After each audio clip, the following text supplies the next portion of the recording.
Bonjour et bienvenue dans Éléments d'un roman, notre série consacrée à l'analyse des œuvres d'expression française produites par des écrivains dont la langue française n'est pas la leur. Dans cet épisode, nous allons découvrir une œuvre majeure de la littérature algérienne, non seulement pour sa qualité esthétique, mais aussi pour sa richesse historique. Aujourd'hui, nous allons étudier L'opium et le bâton de Mouloud Mamri, édité en 1965 aux éditions Plomb. Ce roman dresse le portrait d'une guerre qui, au moment des faits, ne disait pas son nom du côté français, mais du côté algérien, elle révélait toute son atrocité. Quelle est donc la symbolique de l'opium et du bâton? Comment l'auteur met-il en lumière ces personnages? Et quelle est la valeur historique de ce roman? Afin de répondre à ces questions, nous allons décortiquer ce roman pour connaître ses éléments constituants. Autrement dit, le milieu dans lequel le roman prend son origine, le style qui s'épanche, la fiction qui suscite l'imaginaire et le message qui se dégage d'entre les lignes. Éléments d'un roman, épisode 10, L'opium et le bâton de Mouloud Mamri.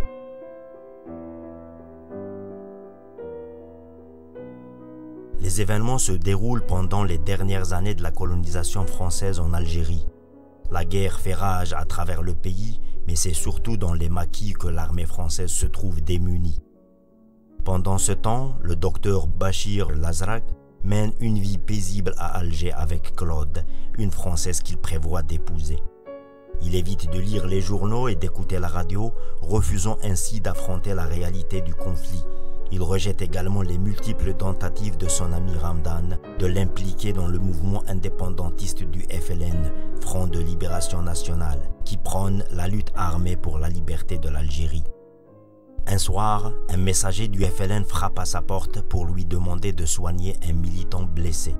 Bachir refuse, mais voyant que le messager est arrêté, il craint qu'il le dénonce sous la torture. Ramdan lui conseille alors de fuir vers Tala, son village natal. De retour à Tala, Bachir se heurte à la dure réalité de la guerre. Sa mère et sa sœur vivent dans une grande misère. Son jeune frère Ali a rejoint les maquisards, tandis que l'aîné Belaïd collabore avec l'armée française en tant qu'informateur. Par ailleurs, les habitants du village subissent la tyrannie des soldats français et les humiliations infligées par Tayeb, un traître qui déshonore la communauté. Incapable de rester indifférent face à cette situation, Bachir décide de rejoindre le maquis pour réorganiser le service sanitaire sous le commandement du colonel Amirouche.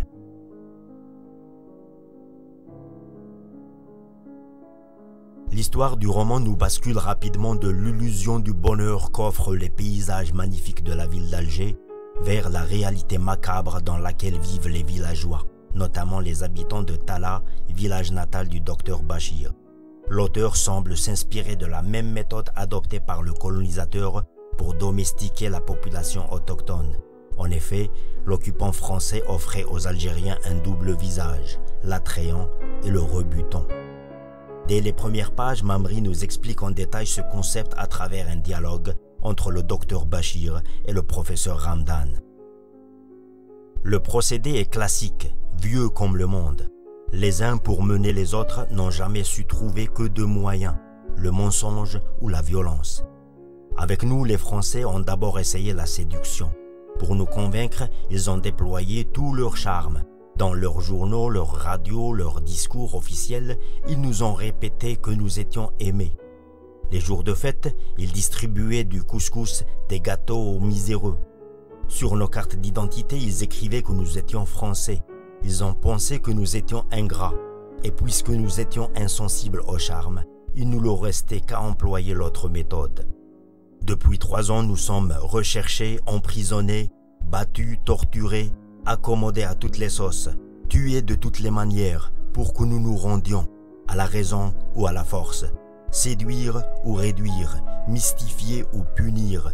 Depuis que le monde est monde, aucun pouvoir n'a jamais su sortir de la glu de ce dilemme. Tous n'ont jamais eu à choisir contre ces deux termes, l'opium ou le bâton.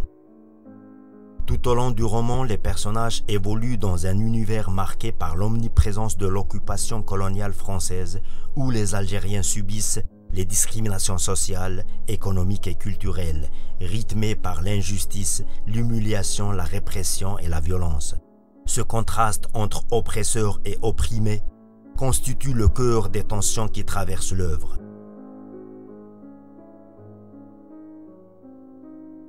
Ce roman ne comporte pas de chapitres et se présente comme un texte continu. Il semble que Mouloud Mamri ait voulu conférer à son récit une unité indivisible, à l'image du peuple algérien durant la guerre de libération, soudé en un seul corps, solidaire pour former un front uni contre l'occupant.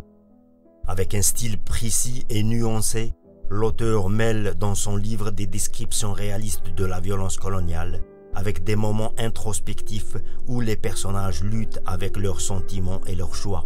L'écriture est parfois crue, parfois poétique, mais toujours chargée d'émotion et d'authenticité. À la fin du livre, l'auteur passe de la troisième personne à la première pour renforcer la portée authentique et personnelle de son récit. À travers la bouche de Bachir, et suite à l'exécution sommaire de son frère Ali et la destruction totale de son village, Mamri parle au lecteur. Il faut bien liquider le passé, non point que je le renie. Ce serait lâcheté, et puis ce serait trop facile. S'il suffisait de dire devant les visages ou les moments de soi que l'on s'étonne d'avoir été, de qui sont-ils, je m'en lave les mains. Bien plutôt je les revendiquerai, avec une véhémence accrue, une tendresse nostalgique, parce qu'ils ont été d'irremplaçables moi, parce que c'est de leur dépouille qu'est né mon goût de vivre retrouvé. Aussi parce qu'après eux, je suis immunisé contre l'illusion, le toc, les faux semblants. Je ne peux plus prendre la verroterie pour le diamant. La vérité, je ne sais plus me satisfaire à moins. La vérité que l'on enchante, ni n'enchaîne, ni l'opium, ni le bâton. Ce dévoilement final illustre la lutte sans fin, la quête de liberté et l'indépendance coûteuse qui marquent l'histoire algérienne. Il représente une libération physique et psychologique et un moment de réflexion sur les sacrifices réalisés.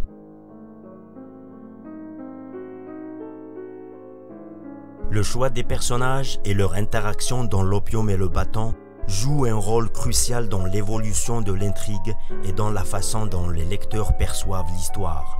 Mouloud Mamri fait résonner la voix de ses personnages pour explorer des thèmes profonds comme l'identité, la société et l'évolution psychologique. Bachir Lazrak, personnage central du roman, est un médecin formé à Paris et installé dans un confort apparent à Alger où il exerce sa profession. Il incarne cette position ambivalente, pris entre l'opium et le bâton. D'un côté, les discours enjôleurs, la propagande et les illusions diffusées par le colonisateur pour endormir les consciences. De l'autre, la répression brutale menée par l'armée française à travers la torture, les arrestations arbitraires et les exécutions sommaires. Ce tiraillement intérieur le pousse à faire un choix radical, renoncer à sa vie aisée, à son amour pour Claude et s'engager pleinement auprès des combattants algériens en soignant leurs blessures et en partageant leurs luttes. C'est à travers cette décision qu'il découvre la réalité crue et douloureuse de la Révolution. Les différents personnages du roman, chacun à leur manière, incarnent une palette d'émotions et de dilemmes humains. L'amitié, la solidarité familiale, l'attachement aux valeurs, le patriotisme, mais aussi la peur, le courage, la trahison ou encore la lâcheté.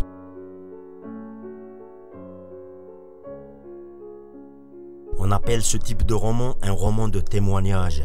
C'est un type dans lequel l'auteur raconte une histoire inspirée de faits réels, souvent vécus personnellement ou rapportés par des témoins directs.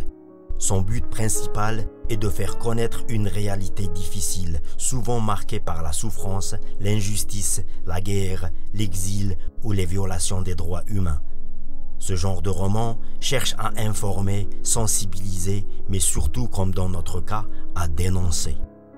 Certains théoriciens vont même jusqu'à mettre en avant la spécificité du témoignage face à l'action littéraire. François Rastier, par exemple, dit que le témoin n'écrit pas pour faire carrière, il écrit par nécessité morale ou éthique. Il ne cherche ni la reconnaissance littéraire, ni le succès.